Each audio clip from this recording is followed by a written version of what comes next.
할렐루야. 인사하겠습니다. 주 예수 그리스도는 우리의 구세주가 되십니다. 3월 27일 주일 새벽 예배를 하나님 앞에 드리겠습니다. 다 같이 신앙 고백 드리겠습니다. 나는 전능하신 아버지 하나님 천지의 창조주를 믿습니다. 나는 그의 유일하신 아들 우리 주 예수 그리스도를 믿습니다. 그는 성령으로 잉태되어 동정녀 마리아에게서 나시고 본디오 빌라도에게 고난을 받아 십자가에 못 박혀 죽으시고 장사된 지 사흘 만에 죽은 자 가운데서 다시 살아나셨으며 하늘에 오르시어 전능하신 아버지 하나님 우편에 앉아 계시다가 거기로부터 살아있는 자와 죽은 자를 심판하러 오십니다. 나는 성령을 믿으며 거룩한 공교회와 성도의 교제와 죄를 용서받는 것과 몸의 부활과 영생을 믿습니다. 아멘. 찬송가 214장을 찬송 드리겠습니다. 나주의 도움받고자. 214장.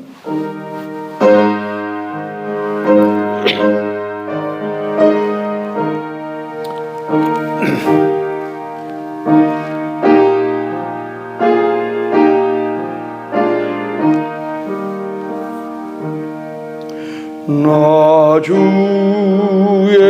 도움 받고자 주 예수님께 빕니다. 그 구원하라 가시사 날 받아주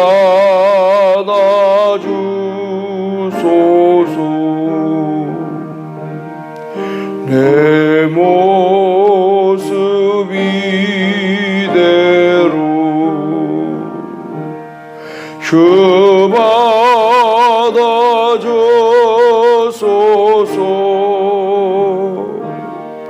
날 위해 돌아가신 주 날 받아주소서.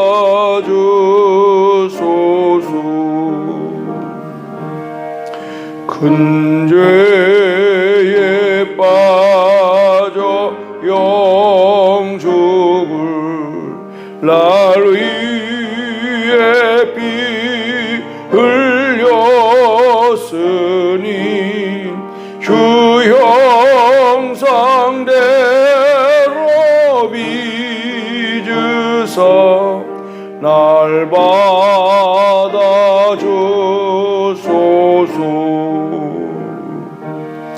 내 모습 이대로 주 받아주소서.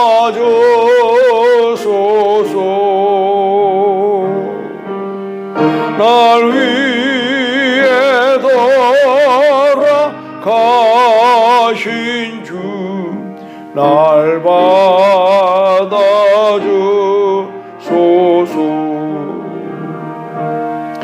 내 힘과 결심 약하여 늘 깨어지기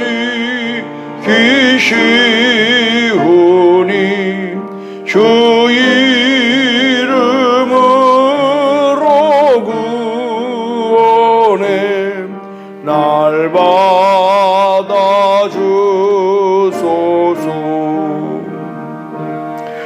내 모습 이대로 주 받아주소서.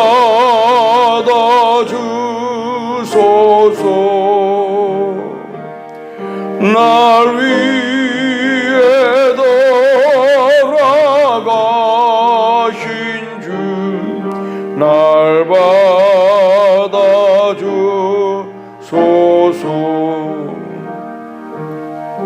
내 주님 서신 발 앞에 나 꼴로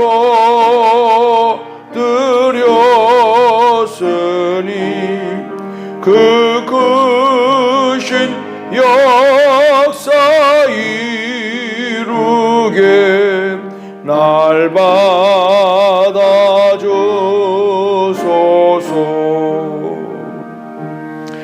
내 모습 이대로 주 받아주소서.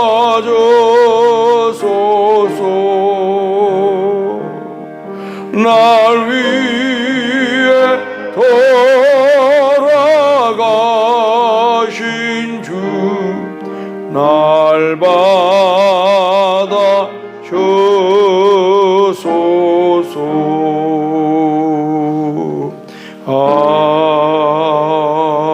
아멘. 오늘 새벽에는 창세기 31장 1절로 13절까지를 함께 교독하도록 하겠습니다. 야곱이 라반의 아들들이 하는 말을 들은즉 야곱이 우리 아버지의 소유를 다 빼앗고 우리 아버지의 소유로 말미암아 이 모든 재물을 모았다 하는지라. 야곱이 라반의 아들을 든즉 자기에게 대하여 전과 같지 아니하더라. 여호와께서 야곱에게 이르시되 내 조상의 땅 내 족속에게로 돌아가라. 내가 너와 함께 있으리라 하신지라. 야곱이 사람을 보내어 나아가라. 자기 앞에 있는 길로 불러다가 그들에게 이르되 내가 그대들의 아버지의 안색을 본즉 내게 대하여 전과 같지 아니하도다. 그리할지라도 내 아버지의 하나님은 나와 함께 계셨느니라.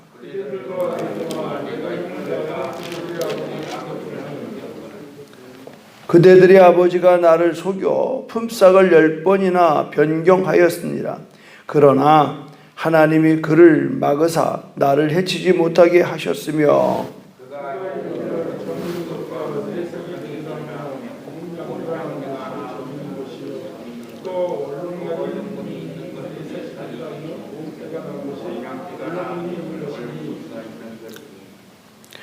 하나님이 같이 그대들의 아버지의 가축을 빼앗아 내게 주셨느니라.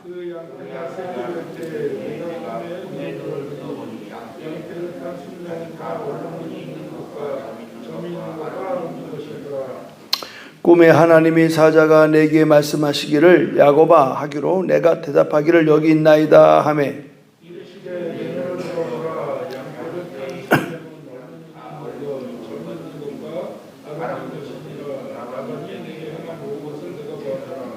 다 같이 나는 베들의 하나님이라.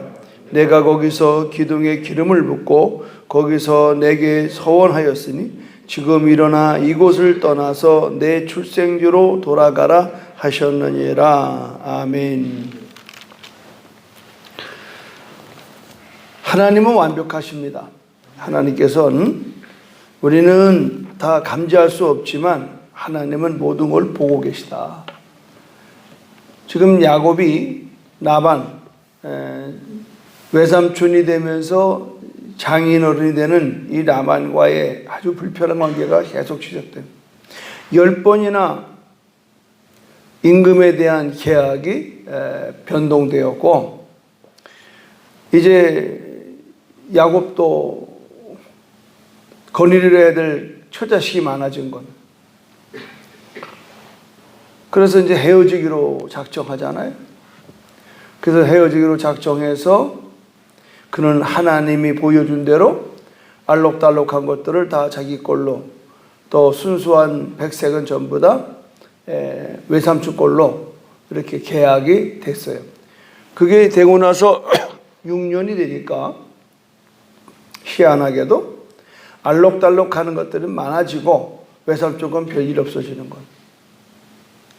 그러니까 자연히 여기에서 이제 문제가 발생되는 거예요. 그러니까 외사촌이죠. 이 외사촌들이 이제 왕왕되는 겁니다.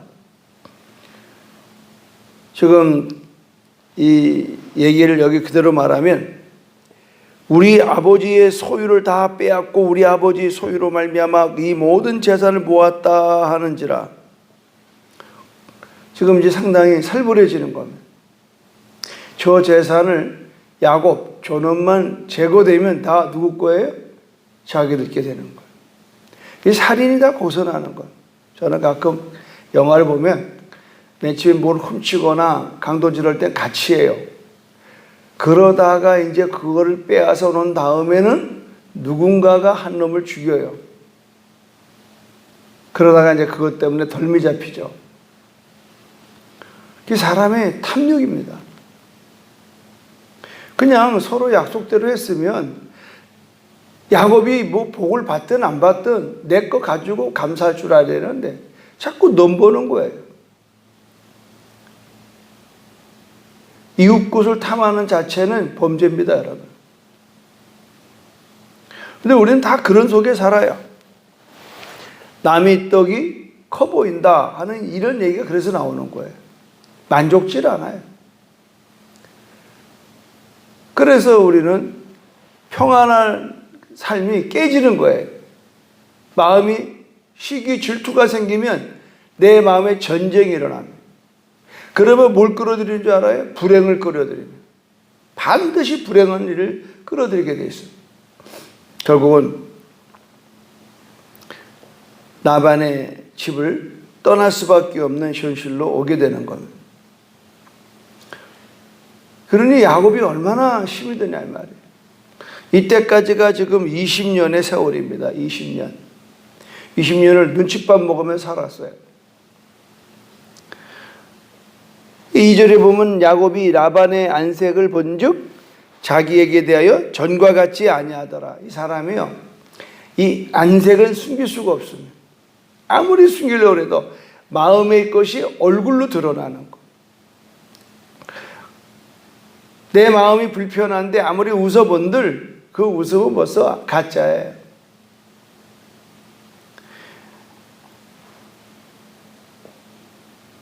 전과 같지 않은 걸 보고 참 이거 어떡할까? 어떻게 도망가나? 어떻게 빠져나오나?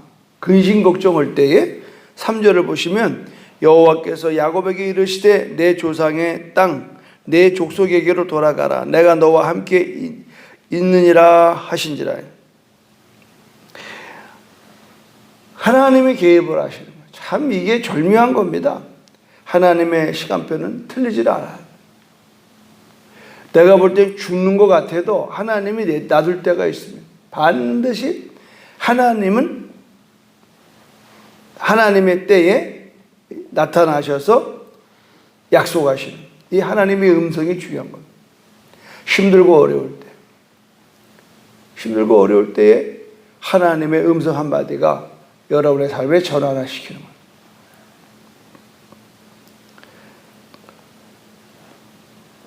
하나님은 고향으로 돌아가라는 거죠. 왜? 소원했잖아요. 또 야곱이 고향으로 가야 되는 겁니다. 그래야 하나님의 예정을 이룰 수 있는 거죠. 그러니까 우리들의 때는 내 때가 아니에요. 다 하나님의 때입니다. 다 하나님의 때. 하나님은 이때의 일들을 야곱에게 상기시키는 거예요. 네가 베델에서 말하지 않았느냐? 내가 이렇게 돌아가면 내가 이 땅에 하나님의 성전을 짓고 11조를 드리겠습니다. 너 이제 돌아가라. 베델로 돌아가라. 이 약속의 때까지 20년을 눈물과 한숨으로 지냈지만 그게 그렇게 중요한 건 아닙니다. 그걸 통해서 우리는 어떻게 한다? 좀 더 우리가 온전해지는 겁니다. 기고만장한 게 아니라 온전해지는 거예요. 쉽게 말하면 성숙해지는 겁니다. 하나님께서 20년의 타향살이를 통해서 야곱을 연결어 놓는 거예요. 연결어 놓는. 고난 같으나 그 고난으로 인해서 우리의 인생을 회복시키는 거죠. 온전하게, 겸손하게. 근데 놀라운 사실은 그때는 하나님께서 완전한 삶을 만들어 놓는다는 거죠. 그러니까 20년 동안에 빈손이었던 야곱을 큰 부자를 만든다고 성경은 얘기했습니다. 하나님은 약속대로 이루시는 하나님. 비록 외삼촌한테 억울한 일을 당했을지라도 하나님은 적재적소에 야곱의 현실을 보고 있다는 것. 참 이게 오늘 저에게 주시는 메시지라고 생각합니다. 우리는 자꾸 내 범위 내에서, 내 생각 안에서, 내 계획 안에서 안달을 떨어요. 안달 떨 거 하나도 없어요. 다 때가 되면. 난 작년에 그걸 이맘때 경험했어. 뭐 이렇게 헌당, 뭐 그렇게 중요하지 않다고 생각했어요. 그런데 작년 2월 달에 갑자기 성경을 묵상하다가 거기 보면은 민수기 우리 공부할 때 작년에 이맘때 민수기 했을 텐데 하나님이 말씀하시는 거예요. 하나님의 서원한 건 지켜라. 몇 년 전부터 우리가 봉헌을 해야 되겠다라고 말이 나왔습니다. 근데 그게 미뤄지는 거예요. 근데 작년에는 안 되겠다. 사실 코로나에 이걸 한다는 건 굉장히 부담스러운 일이었습니다. 그러나 하나님의 음성이 들을 때는요, 뭐가 생겨요? 확신이 생겨요. 자신이 생겨요.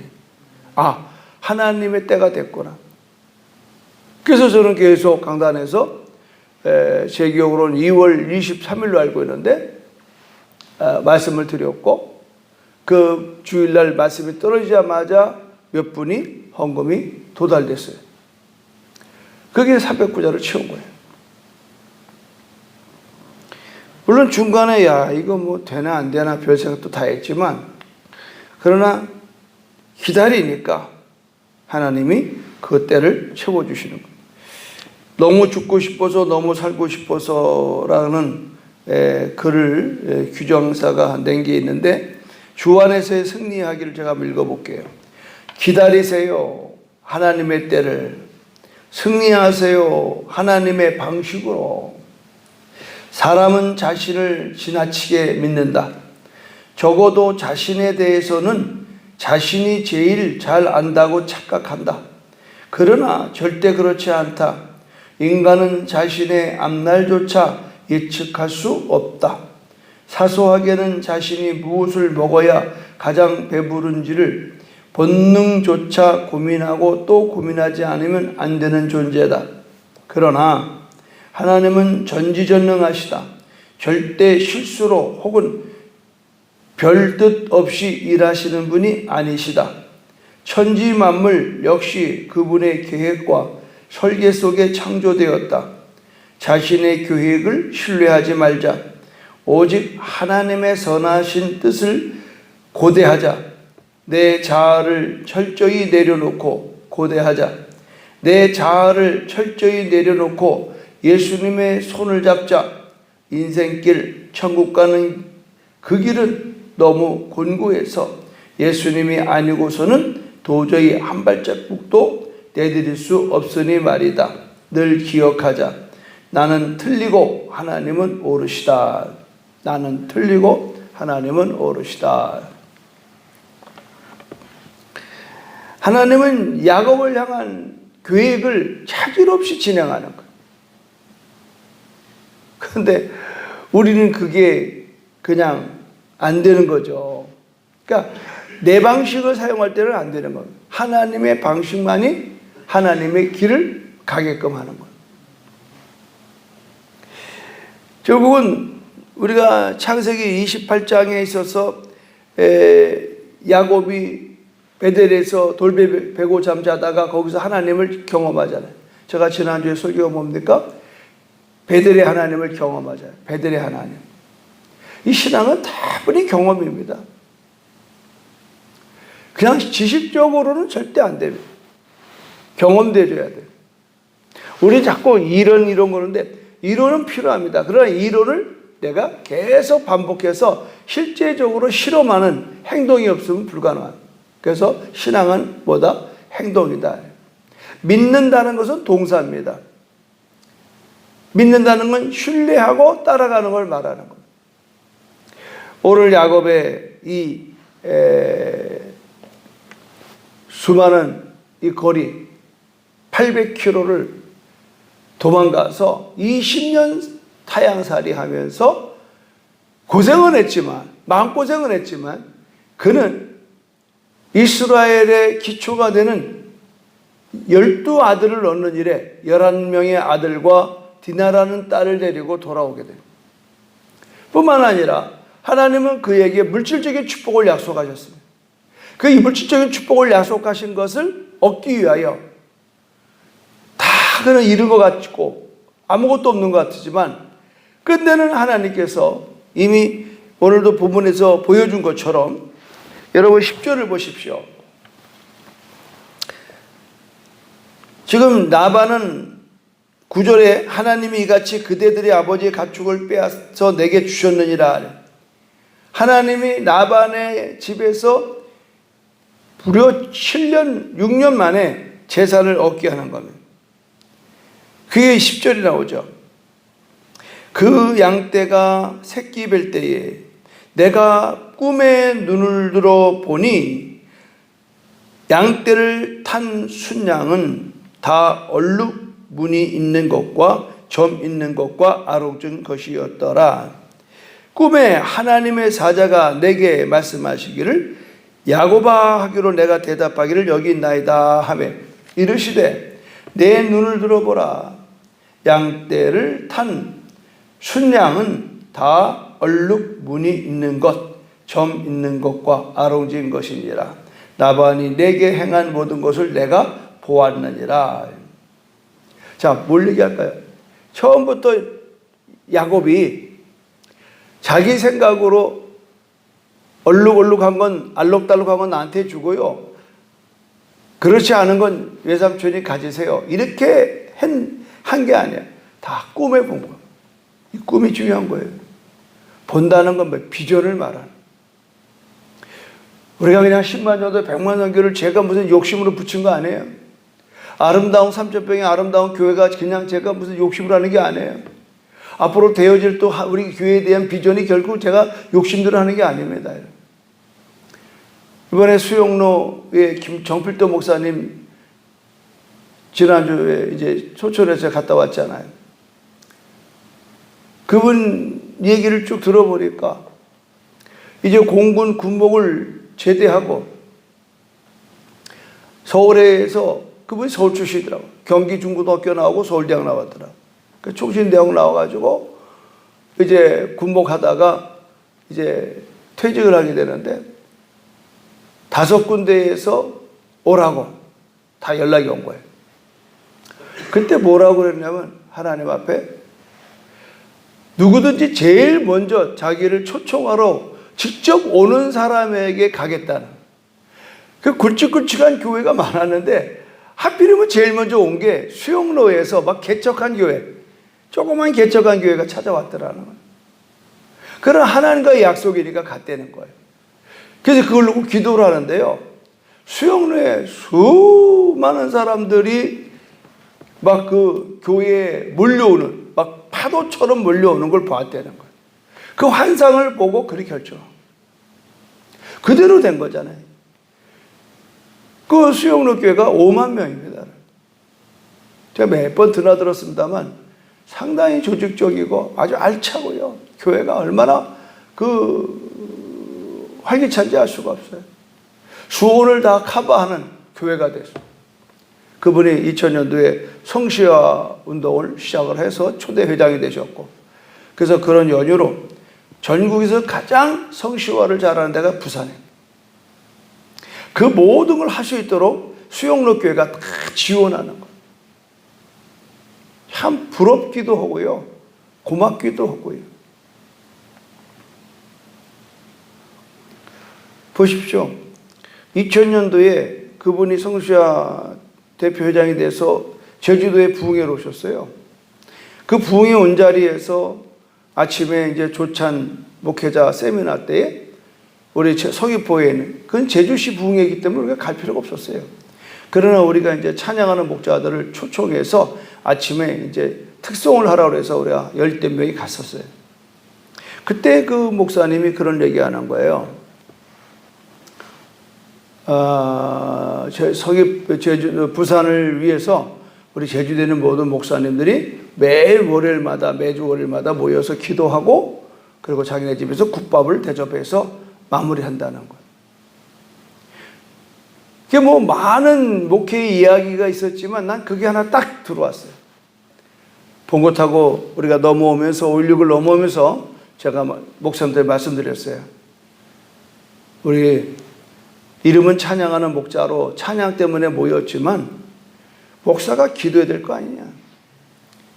기도하는 목자라고 이름 바꾸자니까 이름은 내비두고 그런 박민일 목사님 의견대로 우리도 이렇게 해봅시다. 그래서 일주일에 한 번씩 뭐 법한교회, 강정교회, 우리 교회 그때 우리가 여기에 있질 않았어요. 저 아래 남성리에 있을 때 시원교회, 충일교회, 성결교회 하여튼 뭐 한 10대 군데 뭐 토평교회 뭐 하여튼 등등등 해서 멤버가 있었거든요. 그게 지금까지 오는 거예요. 근데 놀라운 사실은 6년 전에 젊은 목사님들이 제주를 품는 중보기도단이라고 제중단을 만들었어요. 시온교회 이종호 목사가 이제 부임하면서 그거는 제주도 전체의 목사님. 거기 그룹들은 전부 다 30대, 40대, 50대. 그래서 올드 멤버 찬양하는 목자들, 영 멤버 젊은 목사들 30, 40명 이게 아울러져서 엑스플로 2018을 성공적으로 할 수 있었던 거예요. 그것이 끝나고 저는 성시와 대표회장이 된 거예요. 내가 이번에 정필도 목사님한테 간 이유가 그거예요. 그 한마디 부산 성시와와 연합을 위해서 저는 이렇게 했습니다라는 그 말 한마디를 저는 귀담아 들었어요. 그리고 그대로 실천했어요. 그러다 보니까 제주도의 모든 기도 운동은 다 부족하지만 제가 앞서게 되는 거예요. 전도와 기도.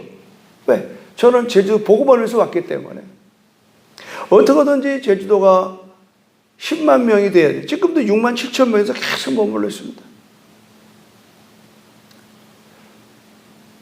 이게 쉽지가 않아요, 여러분. 지금 자꾸 인구가 좀 줄고 있잖아요, 제주도가. 그러니까는 맨 처음에 제가 왔을 때는 50만, 제주도가 50만이었고 크리스찬이 4만대였습니다. 4만 명도 안 됐을 때, 30년 전에. 그래서 계속 이걸 놓고 얘기를 하는 거예요. 그래서 그런 새로운 아이디어, 어떻게 하면 이것을 해낼 수 있는가에 대한 꿈을 갖는 거죠. 우리가 생각을 자꾸 하고 하면 되는 거예요.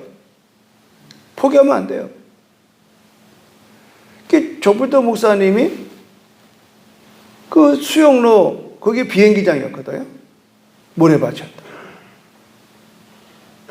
그때 당시에 땅이 뭐 170만 원이면 사는 거를 확실하게 살려고 돈을 더 주고 그 땅을 사고 한 5천 평을 아주 기적적으로 교회를 잘 줬어요. 그 당시 때. 그러니까 한 사람이 중요해요. 그러니까 그분이 지금 그 부산 성시와 사무총장하는 성목사라고 하는 젊은 목사한테 한 이야기가 이렇게 글에 남아있더라고. 성목사. 한 사람만 꿈을 잃지 않고 가면 되는 거예요. 그래서 그 사람이 평생 동안, 오랜 동안 사무총장을 놓지 않고 하면서 오늘 제주도가, 부산이 그렇게 된 거예요. 제가 그거를 이번에 장례를 참석하면서 많은 걸 제가 느끼게 됐어요.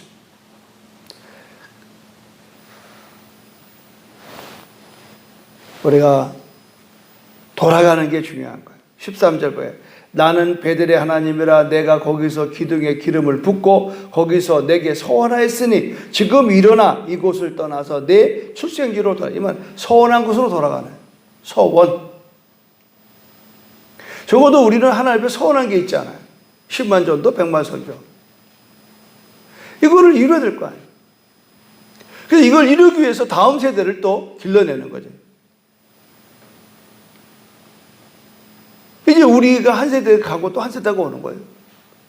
그 교회도 그 교회 이규환 목사라고 그 교회 출신 목사가 이제 시드니에 가서 세수교회라고 아주 교회를 부흥을 잘 시켰어요.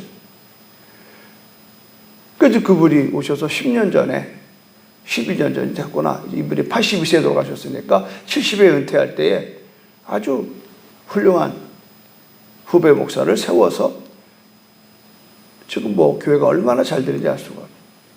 그러니까 모든 게 전략이 필요한 거예요. 그냥 할 만큼 하도 난 모르겠어. 나 떠나면 그만이지 뭐 그런 논리는 없는 거예요. 다음 미래에 일할 수 있도록 미래를 준비해주고 우리가 그렇게 돼야지. 뭐 관심 없어. 그렇게 되면 논리가 안 되는 거예요. 나는 오늘 이 야곱이 라반을 떠나는 이 상황 속에서 하나님의 조종한다는 거죠. 하나님이 다스려 나간다는 거예요. 그래서 아까 말씀대로 기다리세요. 하나님의 때를 승리하세요. 하나님의 방식으로. 오늘 이 말씀을 드리면서 오늘 주일날 오늘 마침 또 지금 이제 지난 토요일날 어저께 했던 건가요? 그 말씀 속에서 제가 오늘 설교를 준비했고 창세기 3장에 이제 그 알록달록 이야기 있잖아요. 이게 아주 굉장히 중요한 거예요. 그러니까 바라봄의 기적이에요. 바라봄의 기적. 아까도 이렇게 알록달록이 나온 거는 오늘 설교와 이제 낮에 설교에 연결되는데 하나님이 보여준 거예요. 알록달록한 걸 보여준 거예요. 보여준 대로 그는 말했고 보여준 대로 그는 행동한 겁니다. 그것이 큰 때에 재산을 이루게 된 것. 우리가 하나님이 보여주지 않은 걸 하는 데서 문제가 오는 거예요. 내 좋은 대로 하는 건 안 됩니다. 내 좋은 대로 하는 거. 반드시 망하게 되어 있습니다. 그러나 하나님이 보여주는 거. 우리 교회가 하나님이 보여줬기 때문에 아름다운 길을 얻은 거고 또 미래도 하나님이 보여줬기 때문에 그 길을 가려고 하는 거예요. 우리 이 마음을 같이 먹어야 돼요. 우리 흔히 난 몰라. 관심 없으면 난 몰라요. 그냥 관심 있으면 그래서 어떻게 하시겠어요? 이렇게 나온다고. 관심 있는 인생이 돼야 돼. 하나님의 나라는 한 사람의 관심이 그 나라를 만들어 간다는 사실을 믿으시기를 주님의 이름으로 축원합니다. 고맙고 감사하신 하나님, 오늘 야곱이 드디어 라반과 헤어지는 과정은 굉장히 위험하고 생명을 잃을 뻔하는 정말 이런 시기와 질투 속에서 감당할 수 없는 감정이 폭발칠 수밖에 없는 현실이었습니다. 그러나 하나님이 함께 하셨다는 확신을 듣고 그런 기뻐했으며 자기 재산을 확장하기 위하여 하나님이 보여준 대로 알록달록한 것들만 내게 달라고 했어도 그것을 하나님 이루게 하신 하나님, 오늘 하나님 말씀에 순종하며 보여준 것을 따라가는 비전에 우리가 되게 하여 주시옵소서. 그렇게 될 줄로 믿사옵고 예수님의 이름으로 기도드립니다. 아멘. 하늘에 계신 우리 아버지, 아버지의 이름을 거룩하게 하시며 아버지의 나라가 오게 하시며 아버지의 뜻이 하늘에서와 같이 땅에서도 이루어지게 하소서. 오늘 우리에게 일용할 양식을 주시고 우리가 우리에게 잘못한 사람을 용서해 준 것 같이 우리 죄를 용서해 주시고 우리를 시험에 빠지지 않게 하시고 악에서 구하소서. 나라와 권능과 영광이 영원히 아버지의 것입니다. 아멘. 고맙고 감사하신 하나님, 오늘 이영란 권사님께서 감사의 헌금과 또 성전 건축 약속한 것, 아들의 이름으로 남편의 이름으로 준비된 것 주님 올렸습니다. 약속된 것, 소원한 걸 갚기를 기뻐하는 우리 권사님의 손길에 저의 소원을 응답하여 주시옵소서. 예수님의 이름으로 축복하며 기도드립니다. 아멘. 주여 삼차 기도하겠습니다. 오늘 예배를 위해서 기도해 주시기 바랍니다. 주여, 주여, 주여. 할렐루야.